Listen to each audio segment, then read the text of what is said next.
একসময় দুই বন্ধু ছিল। তাদের মধ্যে একজন খুব ধনী ছিল। তার ছিল দুইটি সুন্দর বাগান, খেজুর গাছ, আঙুর গাছ, আর মাঝখানে নদী প্রবাহিত হতো। একদিন সে তার বন্ধুকে নিয়ে বাগানে গেল এবং অহংকার করে বলল, আমার সম্পদ তোমার চেয়ে অনেক বেশি, আর আমার লোকজনও বেশি। তার বন্ধু তাকে বলল, তুমি কি সেই আল্লাহকে অস্বীকার করছো, যিনি তোমাকে মাটি থেকে সৃষ্টি করেছেন?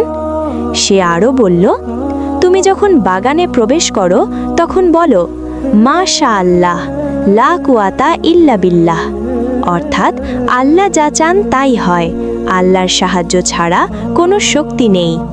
কিন্তু ধনী লোকটি অহংকারী করল। কিছুদিন পর আল্লাহর হুকুমে সেই বাগানে বিপর্যয় নেমে এলো। সব গাছ শুকিয়ে গেল এবং সম্পদ নষ্ট হয়ে গেল।